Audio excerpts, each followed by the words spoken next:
addressing the TUC rally. I'm here today to join with people from all walks who have come to this gathering today. Think about the faces in this crowd.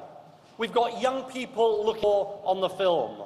Let us say today we stand for all the young people in this country who want work but can't find it in Britain today.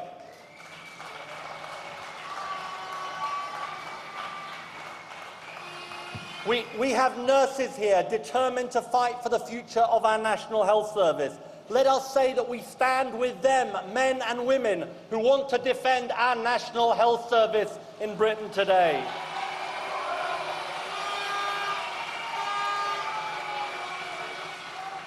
We have construction workers with us today, like Colin Roach from Greater Manchester, recently laid off. Let us say we stand with him and people right across British business who say they want an economy that works for them.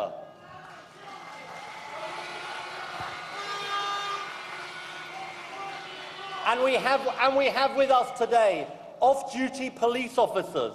Let us say we stand with them as they seek to protect frontline services and seek to protect their communities.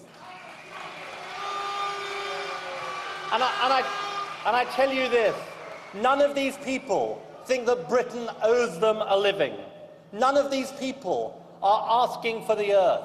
They just have a simple request.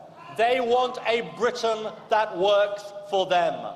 They believe we do better as one nation, public and private sectors working together, north and south, trade unions and British business, but they do not see that future under this government.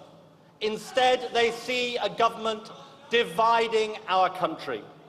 You know, Andrew Mitchell may have resigned, but the culture of two nations runs right across this government. They cut taxes for millionaires and they raise taxes for ordinary families. They leave young people out of work while the bonuses at the banks carry on. You know, they even have a Chancellor of the Exchequer who tries to travel first class on a standard class ticket. In this government,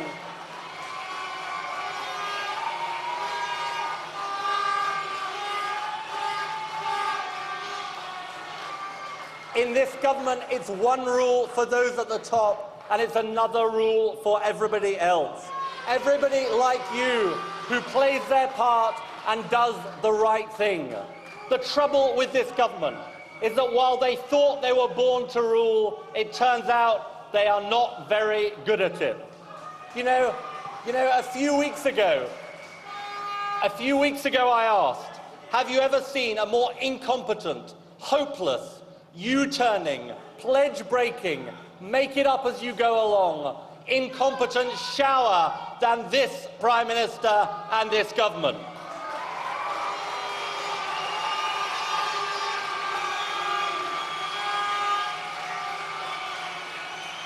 And what have they done since? They've tried to prove me right. That is what they have done. Just this week, David Cameron tried to keep his chief whip, even though the rest of us could see he had to go. He made up an energy policy on Wednesday without any idea of how he could deliver it. And he clings to an economic plan that isn't working. He is a weak and clueless Prime Minister governing this country.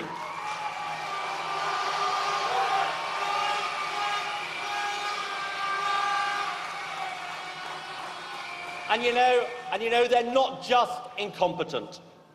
Their old answers don't work anymore. Trickle-down economics, cutting rights at work. David Cameron calls it the sink or swim society.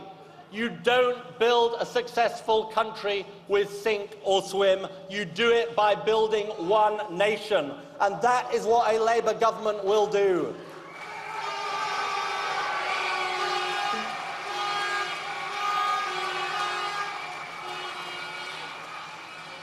Now, of course, there will still be hard choices.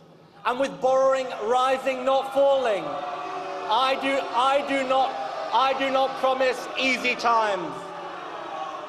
You know, it's right that we level with people, that there would still be hard choices. I have said whoever was in government now, there would be some cuts. But this government has shown that cutting too far and too fast, self-defeating austerity is not the answer. It is not the answer to Britain's problems. We would make different but fairer choices, including on pay and jobs. So here is what we would do. Day one, with me as Prime Minister, we start to give all of our young people a stake in the future. We tax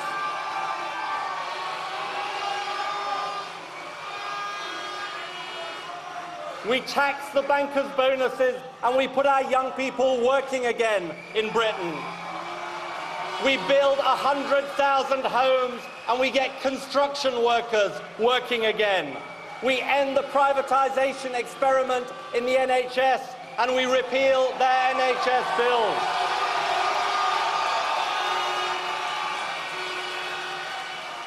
And to all the small businesses across Britain, I pledge, instead of a country that serves its banks, we have once again banks that serve this country. And I tell you this, I would never cut taxes for millionaires and raise taxes for everybody else, as this government is doing in this country. One nation is a country where those with the greatest shoulders bear the broadest burden. One nation is a country where we give hope to our young people again. One nation is a country where we defend and improve institutions like our National Health Service. One nation is a country united, not divided. A future that works. A future that Britain builds together. Thank you very much. Thank you very much. Thank you very much. Now, as we listen to Miliband thanking the crowd there for listening to him, quite an interesting response to his speech, if you were listening. A lot of booing when he was telling them things that